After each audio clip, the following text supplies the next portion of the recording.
Years passed after Moses was rescued from the Nile River. The tiny baby hidden among the reeds became a strong young man.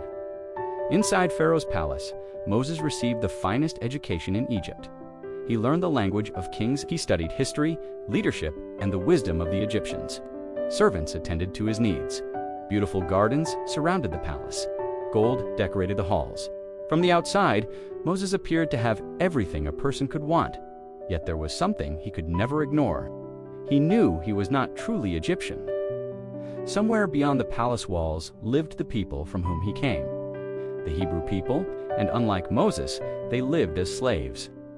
One day, Moses left the comfort of the palace and went out among the Hebrew workers. The sights troubled him. Men strained beneath heavy loads. Workers carried stones under the burning sun. Taskmasters shouted harsh orders. Children watched their fathers labor until exhaustion. Moses had seen these things before, but now he looked at them differently. These were not strangers. These were his people. For the first time, Moses felt the weight of their suffering, and he could no longer ignore it. Then Moses witnessed something that filled him with anger. An Egyptian overseer was beating a Hebrew slave. The blows were cruel. The Hebrew man could not defend himself. Moses watched, his heart pounded.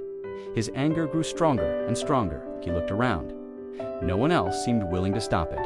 The injustice felt unbearable.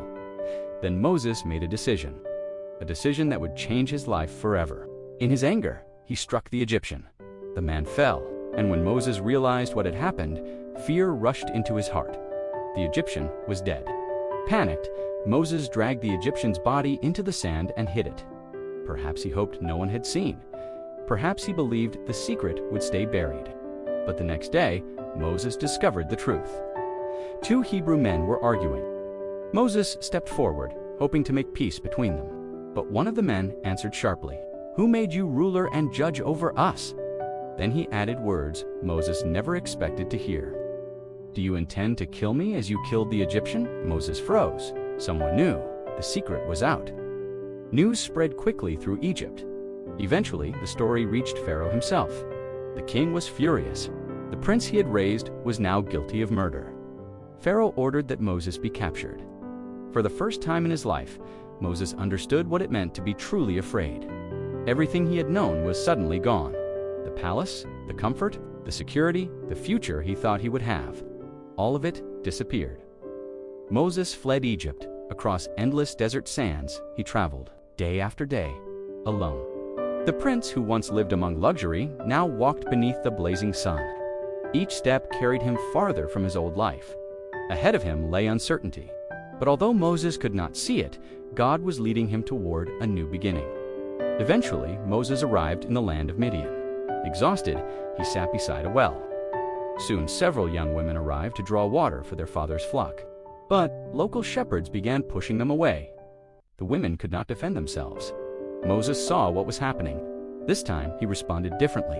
Instead of acting in anger, he acted with wisdom. He stepped forward and helped them. Then, he watered their flock. The women later told their father about the stranger who had helped them, and that stranger was invited into their home. Time passed. Moses married Zipporah and became part of her family.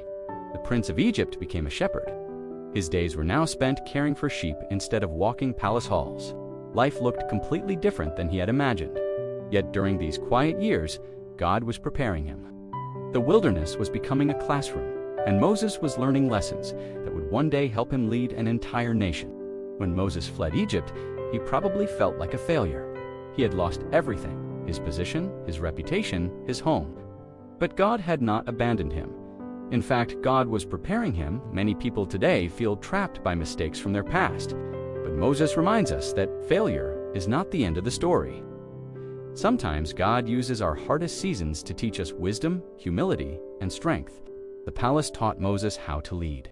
The wilderness taught Moses how to trust God, and both would be needed for the mission ahead.